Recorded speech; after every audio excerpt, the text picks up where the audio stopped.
Hello, welcome to One Africa Mission with your brother Dobia Anzanse and Queen Mayan here today. Today we're talking about racism in the fabric of the African society. But before we continue, please subscribe to our YouTube channel, One Africa Mission, and also follow us on Facebook, like our Facebook page, One Africa Mission.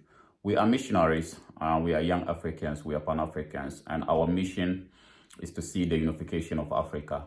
We believe that without a united Africa, Africa will continue to be disrespected. Africa will continue to face discrimination all over the world, and the citizens of Africa will continue to be dehumanized whatever they found themselves on the planet of this, in any part of this planet Earth. Africans will continue, the citizens of Africa will continue to be discriminated whatever they found themselves in any part of this planet Earth.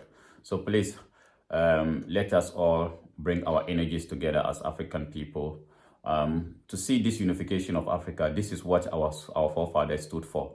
This is what they fought for. This is what they gave their lives for. And they handed the baton to us to continue. And then we, as this generation of Africans, must do everything we can to see this unification of Africa become a reality. So please subscribe to our YouTube channel, bring your energies, bring your knowledge, share our content, and then let us all bring our energies together to see what we can do to bring this unification of Africa to become a reality in our lifetime. So as I said, today we'll be talking about tribalism in the African setup, because there's this video. I think there's this video in America. It's Black American, I think, and then he's talking about how Africans who migrated, or Africans who migrated to America, the kind of names they are calling them, Akata or whatever, and this is a denigrating word. This word is like, it's kind of like an insult to them, which we all know as African citizens. We all know this is what we practice back home in Africa. This is how we treat each other. This is how we call each other's names. Every part of Africa or every country in Africa you go, there are some group of people who are calling other people, denigrating, using some words in other indirect insult words to them. So if you go to countries like Ghana, I think they have something they call Mpepe for, or those kind of, and then if you go to the southern part of Ghana, they have something they call Mpepe for, which is kind of like, I don't know the meaning, but it's kind of like a denigrated word.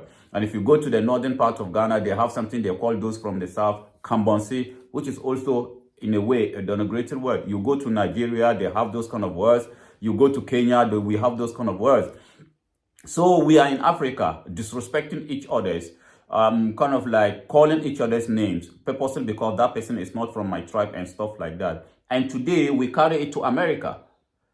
And our brothers and sisters who were sold into slavery, who were captured and sold into slavery, which we ourselves participated. Sometimes we always try to blame the white people for what they did to us. But we also, some of our chiefs collaborated with them. They will compromise that was why this horrific dehumanization slave trade were able to go on in Africa. If we were united, if we had put aside our differences, if we had put aside our tribal differences, there is no way slavery could have happened. What happened to our ancestors could have happened to us. But we are not learning from the mistakes of our forefathers.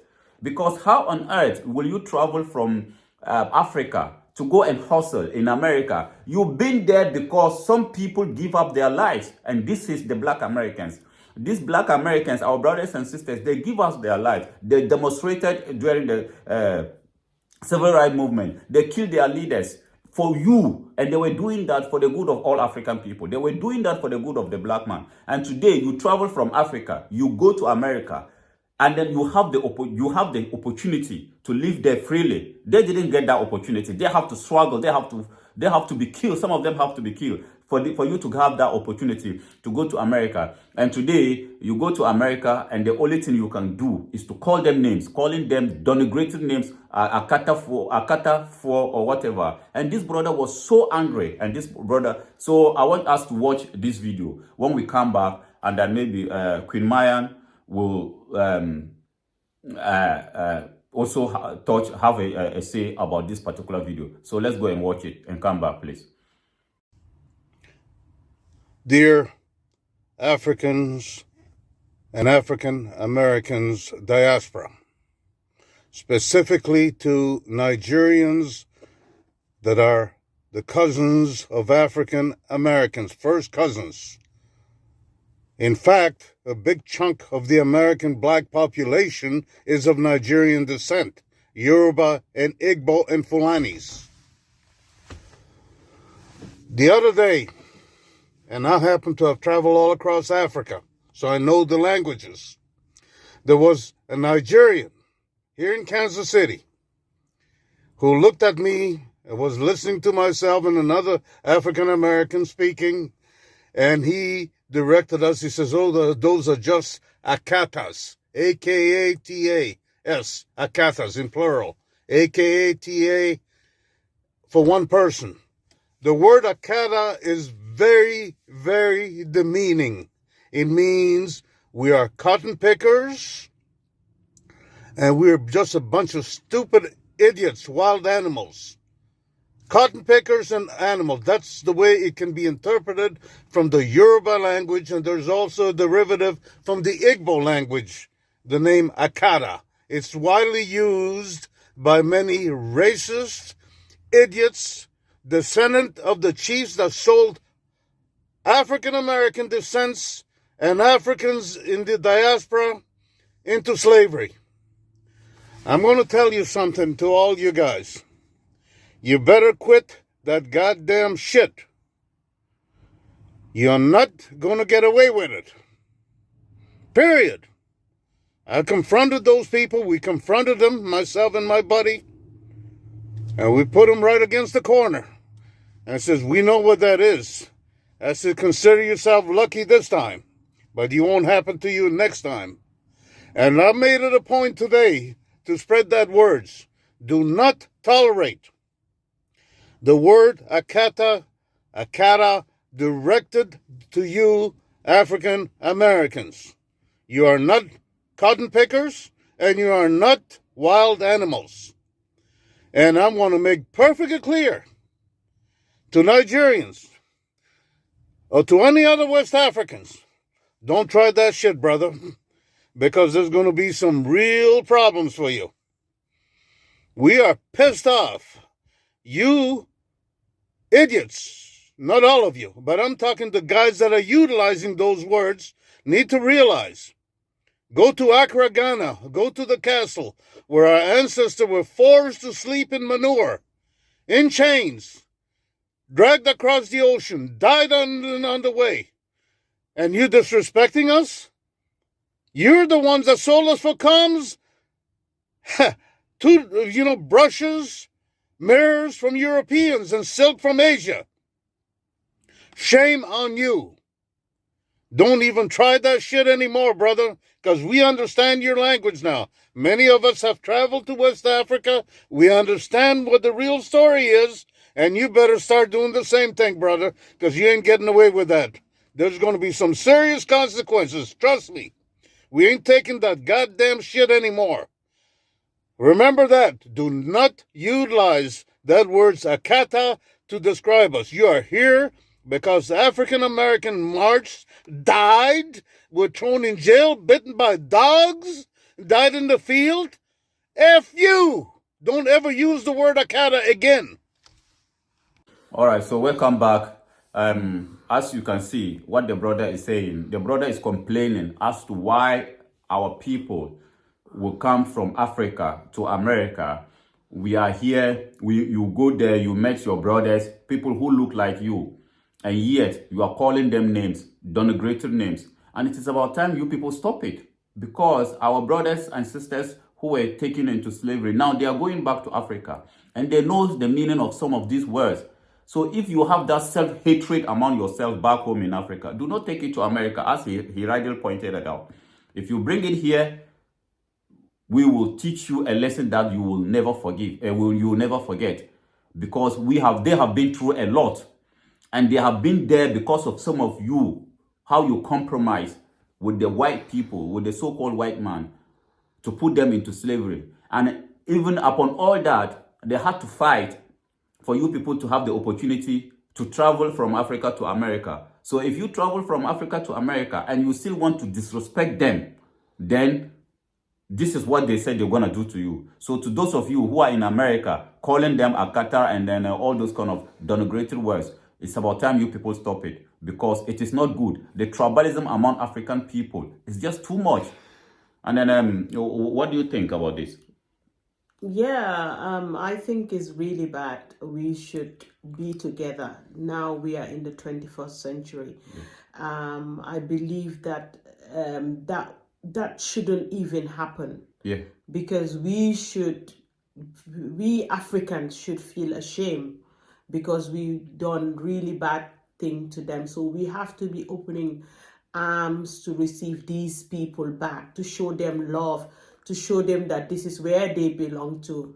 America, Britain is not their place. Yeah, so true. We should be like speaking to them with honor and respect. Respect, yes, true. And you're right. Yeah. And then one thing I notice is that one thing I notice is that the same people who compromise, who compromise and sold our ancestors into this slavery. Today, when our brothers in America, when our black brothers, the African Americans, the black British and whatever, today when they are returning back home, these same people who sold them into slavery, they are so happy to welcome them, and want them to be part of their so-called tribe and be giving them chieftaincy titles and stuff like that. These same people who are calling them Akata and who are I once listened to one brother.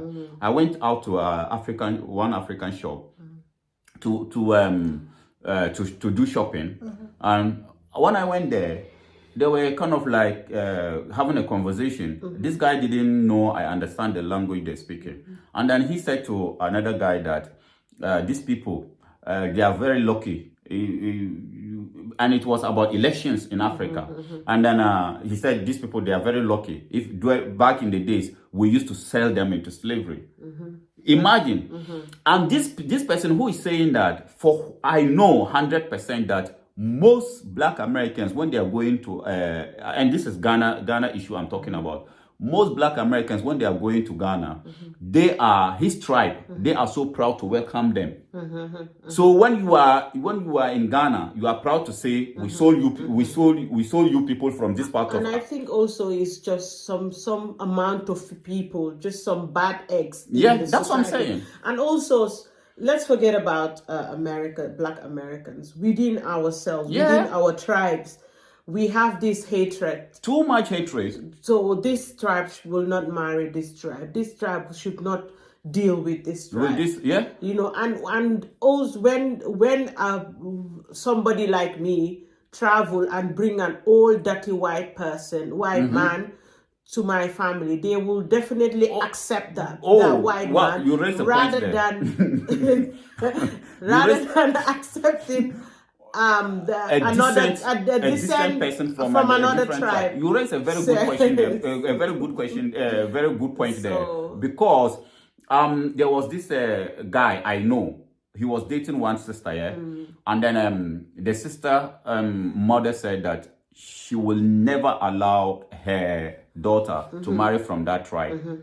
And then this sister traveled to these Scandinavian countries. And then she came home with a Romanian guy. And the mother is so proud of her daughter bringing a Romanian guy rather than the daughter getting married to an African from a different tribe. Absolutely. You see the kind of self-hatred. So we are more than ready to accept a white person, a Lebanese, a Chinese. An African is more than ready to accept a Chinese, a Lebanese, or a white person rather than another African from a different tribe. What kind of self-hate do we have for ourselves like that? This is a pure self-hate. And then we'll turn back and then we want to blame other people. Or we want to blame, we want to blame the white people for our misfortunes, as you said. Because if you watch, before, the white people, they used to trade, they used to give us guns in exchange of human beings. Then they needed human beings. So they used to give us guns in exchange of human beings. Today, as we speak, nothing has changed. Today they are giving us guns in exchange of our resources. And then we are fighting each other. That's what I'm saying. Boko Haram, Al-Shabaab, all of them. Yeah, that's what I'm saying. So like, it's as if for us, because of our self-hate among ourselves, we are always ready. We are always ready to put each other's in a harm for the good of other people. For the good of the West. Yeah, for the good of other people. We are more than ready. I am more than ready to harm another person as long as it's not from my tribe or whatever, for the good of a white man or an Arab man, then to be in a coexistence with my fellow African, so that together we can live in harmony. And yet we turn back, or we're gonna turn around and then blame white people for what they did to our ancestors. But we never want to sit down and critically ask ourselves, why are we so hatred towards each other? We are our own enemies. We are our own enemies, as you said. We hate each other to the extent that like we cannot coexist. Look at just this recent Nigeria elections.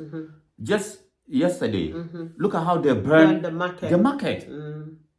The market. These are your own people. We can put aside our so-called religious, political differences, but we are always ready to put each other in a serious harm for whatever reason. You don't know. It's just self-hate. Apart from hating ourselves, and then we are taking that self-hate to go to America and be calling our own brothers Akata and all those kind of names. Absolutely. Really bad. Really pathetic. We need to stop. We need to have a clear mindset, because we are all black, like you say. Wherever you are, we are all black. As a black person, even if you are in the moon, you are a black person. You are still a black person. And those who oppressors of Africa, those who are exploiting Africa, they don't care about your tribe.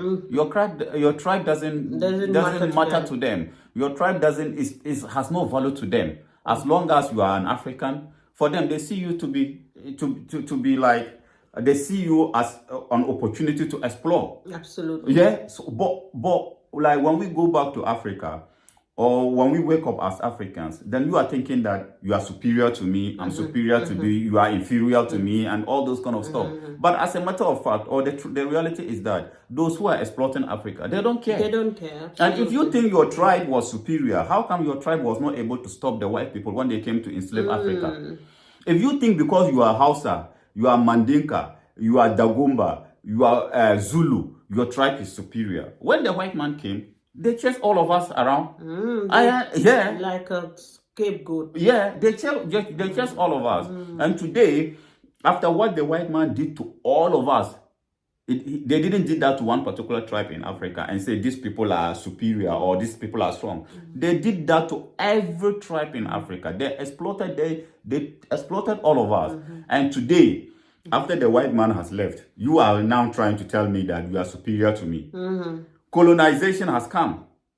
They level us. They level us. All of us together. Nobody was exempted. Make us look like a fool. Nobody was exempted. All the tribes in Africa. So instead of us to come together and know that when they are coming for all of us. No, they are not coming for one particular tribe. They are coming for all of us.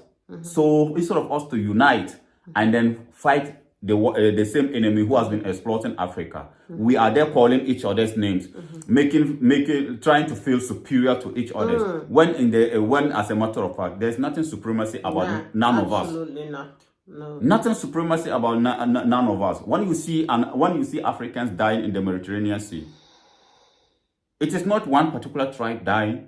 It is everybody. When you see people Africans being disrespected in the Arabian, in the Arab countries. They don't care about who you are. They would As long as you are African, kidneys. they will harvest your kidney. They don't care. When you see black people being disrespected in China, being called names in China, they don't care if you are Zulu or Mandinka, or they don't care. They don't care what tribe you coming from. And then instead of us to sit back, especially we, this generation of Africans, instead of us to sit back and analyze this thing and realize that forget about the tribe. And forget about the tribes, and then put Africa. So it's I think like it's about time we as African, this generation of Africans realize that we are one people. Africa belongs to all of us, and none of us is greater or better than the other. There was this